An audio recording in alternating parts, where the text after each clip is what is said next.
আজকে যেভাবে তারা হিন্দুদের উপরে অত্যাচার করছে, যেভাবে তারা তাদেরকে কোনো জায়গার থেকে তারা বের হতে পারে না, হিন্দুদের উপরে প্রচণ্ড অত্যাচার এবং প্রচণ্ড মানসিক প্রেশার তাদের উপরে, হাটবাজারে যেতে পারে না তারা, এরকম অবস্থা। আমাদের ভোট দিতে হবে।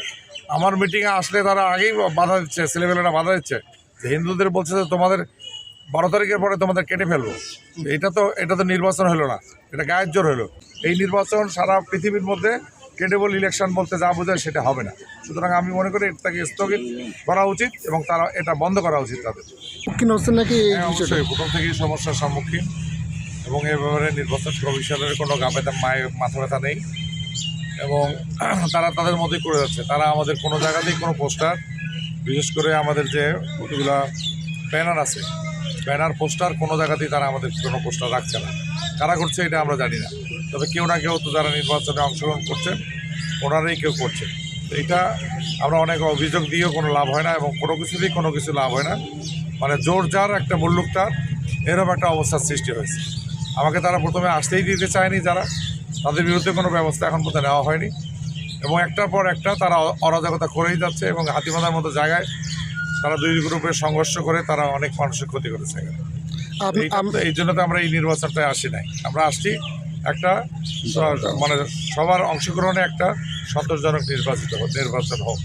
আমরা শুনেছি যে আপনার যে নির্বাচনী যে প্রচার প্রচারণার মানে আপনার গণসংযোগের যে সফরসূচি যে আছে, আমরা শুনেছি যে আপনি থানায় আগে 24 ঘন্টা আগে জমা দেন।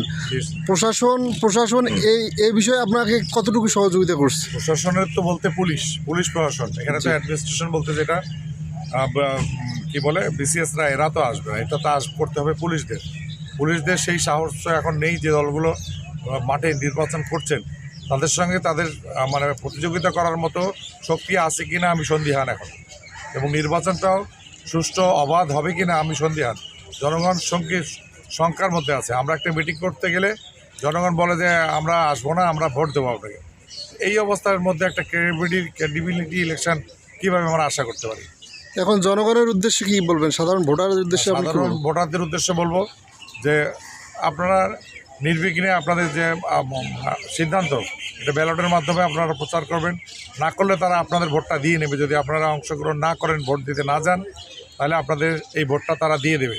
তো সুতরাং এই পূর্বের মতোই এরকম একটা কিছু হওয়ার সম্ভাবনা যদি রক্ষা করতে চাই, তাহলে জনগণকে বা ভোটারদের এই ব্যাপারে সহযোগিতা করতে হবে। প্রশাসন যতটুকু সাহায্য সহযোগিতা পারেন তাদের করতে হবে। তবে জনগণ এবং রাজনৈতিক দলগুলোর উচিত হবে এই নির্বাচনটাকে সারা দেশের মধ্যে মানুষের কাছে গ্রহণযোগ্য করে তোলা, অথবা সামনে যে দিন আসবে এতে এরাও ওই আগের মতো অবস্থায় একটা চলে যাবে এবং তাদেরকে ওই দেশ ছেড়ে তখনও তারাও চলে যাবে একসঙ্গে। আজকে যেভাবে তারা হিন্দুদের উপরে অত্যাচার করছে, যেভাবে তারা তাদেরকে কোনো জায়গার থেকে তারা বের হতে পারে না, হিন্দুদের উপরে প্রচণ্ড অত্যাচার এবং প্রচণ্ড মানসিক প্রেশার তাদের উপরে, হাটবাজারে যেতে পারে না তারা, এরকম অবস্থা। আমাদের ভোট দিতে হবে। আমার মিটিংয়ে আসলে তারা আগেই বাধা দিচ্ছে, ছেলেবেলেরা বাধা দিচ্ছে যে হিন্দুদের বলছে যে তোমাদের 12 তারিখের পরে তোমাদের কেটে ফেলবো। এটা তো নির্বাচন হলো না, এটা গায়ের জোর হলো। তো গায়ের জোরে যদি হয়, তো গায়ের জোর হলে প্রশাসন বুঝবে। আমরা তো এই ব্যাপারে কোনো জোরাজোরি এখন করবো না। আপনার নির্বাচনের দিন আমরা আমাদের বক্তব্য পেশ করবো জনগণের কাছে। আমি তো ফ্যাসিস্ট, আমি সরকারের সঙ্গে আমি মন্ত্রিসভায় ছিলাম। আমি কীভাবে অস্বীকার করবো এটা? আমি কীভাবে অস্বীকার করবো যে আমি শেখ হাসিনার মন্ত্রিসভায় ছিলাম না?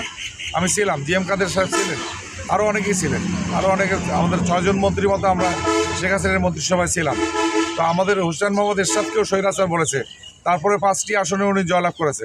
রংপুরের 22টি আসনের মধ্যে উনি 21টি আসনে জয়লাভ করেছেন এবং পরেরবারও আবারও দাঁড়িয়েছেন, সেখানেও 5টি আসন স্বৈরাচার হোসেন মোহাম্মদ এরশাদ জয়লাভ করেছিলেন। মানুষ ভোট দিয়েছিল।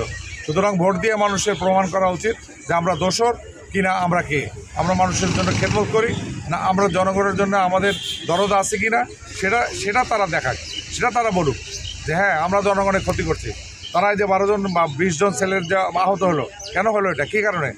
কারণে ব্যক্তিগত কারণে নয়, এটা কোনো রাজনৈতিক কারণে, মানুষের কারণে, তাদের ব্যক্তিগত স্বার্থ সিদ্ধির জন্য তারা নিজেরা এখন মানামারি করে।